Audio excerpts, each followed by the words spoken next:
Welcome everybody, and yeah, absolutely. Thanks for joining us again today, talking about Realize. So really all about how you going to go and make money at the end, and how your investors are going to go and make money, and how you really realize the benefits of being an entrepreneur. So that's today what today is really all about.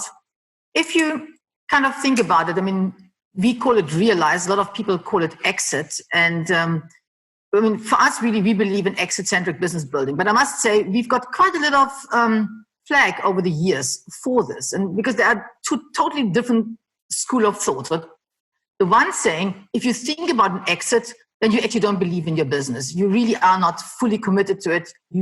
If you're already thinking about all the time about, well, how can I kind of go and sell it? Well, you're not really building the business. So that's the one school of thought. And then there's the other that we believe in that says, well, if you are prepared, if you really kind of go and do the right things, if you do exit-centric business building, well, then you don't have to ever exit, but it is the right kind of thing to do. And therefore, it is very, very important to kind of go and think about how to kind of go and exit your business.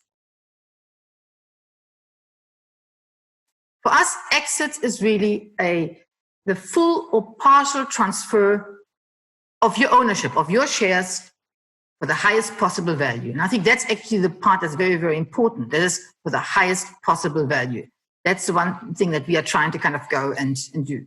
So it is a liquidity event. It is you, at the end, the investors, getting money for your shares, for your ownership. The question that we get quite often from a lot of entrepreneurs is, why should you actually sell? Why would you sell? Why would you kind of go and start thinking about it? I mean, you're passionate about your business. You love it. It's all great. And there are a number of reasons why you should kind of go and sell. One, value realization is really about you. At some stage, you actually want to kind of go and get more than a salary, because a salary you could kind of go and get by working for somebody else. You want to realize value, and it's quite important to you. Then there are partnership opportunities, market access.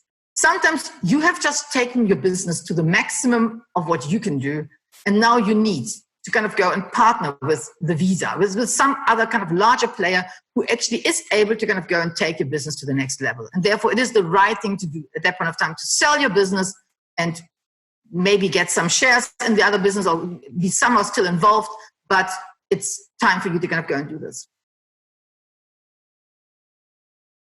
Some funds have a certain lifetime, and at some stage they need to kind of go and sell their assets. So if you have an investor, then it might well happen that they come to you at some stage and saying, you know what, unfortunately, it's time for exit. We need to kind of go and exit, and it makes much more sense if we kind of go and start selling the whole business. And times change. Industry consolidation, technology changes, personal circumstances. I mean, do you know how many businesses are up for sale because of health, divorce? Well, and to be honest, there's COVID. I mean, you will be surprised how many businesses will be up for sale in the next year, simply because times change. And what are the things to think about? Who will buy your company? Why they might buy the company? We touched on it last time, but I'll show you guys again. What would they value the business for? Remember, in our valuation make slides, we talked about a strategic valuation versus a financial valuation. So know what the Excel model says, know what the rules are for valuation, know what your fairy dust is, your value proposition, and your secret sauce, and basically negotiate like hell. Who do you actually go and sell to, and how do you find this buyer, or how do you get found? I mean, how do you kind of go and start doing this? And it's quite interesting. I think we always think that there are those large corporates and they don't do anything else but really kind of go and scout the markets and just kind of go and do this. But and understand exactly kind of who is out there, and they have this market map of the whole kind of universe and so on. But if you really kind of go and think about this, and there's this little quote here about not known, it means not bought. You would think that we have a market map with every company in our space and the priority list of the companies we would most like to acquire. That couldn't be further from the truth.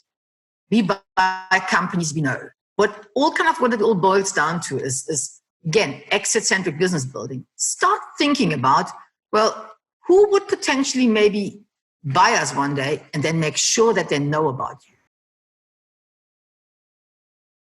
So the winning sequence, to give you guys a nice bit of a cheat sheet on what you can do to control the situation and what you, firstly, again, understand in that partner universe, which hopefully everyone has got a handle on now. Make sure you have your teaser doc ready. You know, if at any point in time, if someone kind of contacts you and say, listen, can I please have some more information on your business? Give them that information, you know, so immediately say, yes, sure, here's not go to my website or cool, I'll get it read next Thursday. You're still dragging on and people have to ask again. You say, sure, like, what's your email address? Here's my teaser doc, you know. From that perspective, you always need to understand. That's why we value our companies every quarter, but you yourself as well. This is not rocket science. Understand what your financial value is, understand what your BATNA is, your walkaway position, what you want to eventually sell, where you want to build up to, have your financial models ready.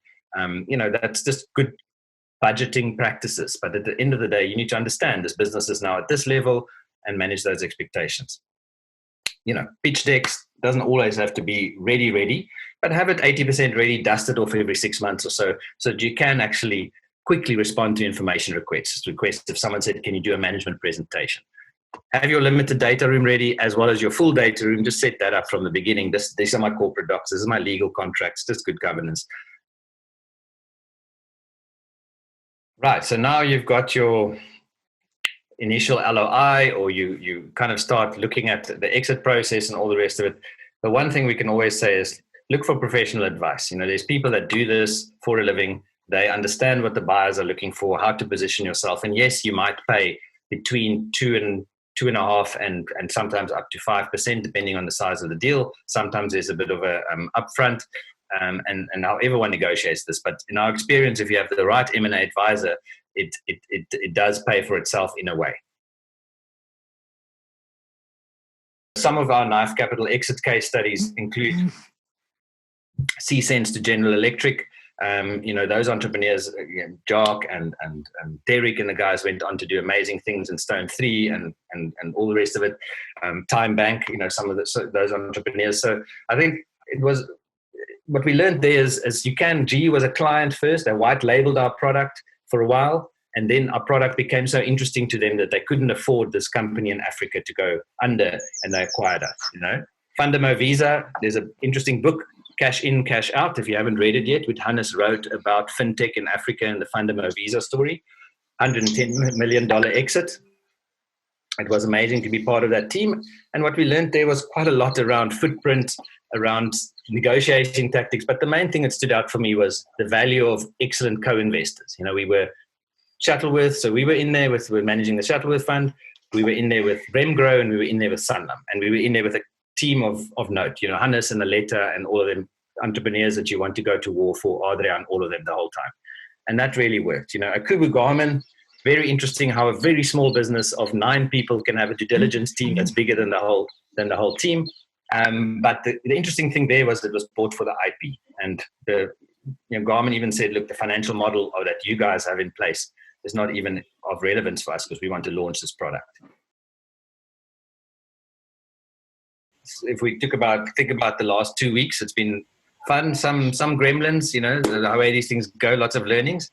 But the key learnings, if you're an investor, know what you're looking for and mine your own referral base to look for the right deals. Do appropriate due diligence in the make side. Grow, remember, knowledge, networks, and funding. You even alluded to it now. Not all money is created equally, and it's about other things too. And invest the right effort in the realization side. Get the right. If you're an entrepreneur, know who you are pitching to. Know the mandates. Properly package the opportunity. Remember the scale. De-risking equals value creation, and all of that facilitates the deal when you de-risk. Grow the business, can be engineered, domino effect. Make sure you scale in proportion and realize it doesn't just happen 6 months before you exit. It happens straight from the beginning.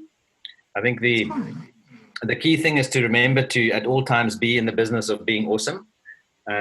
We are all here to have interesting, adventurous, courageous lives with interesting people. You're in a very nimble, fast-moving entrepreneurial space. Own it. don't be boring, and have fun. And then lastly, I think it's Bob's quote, the more you celebrate, the more you celebrate. Anyone who's been in our office would recognize our champagne chain over here.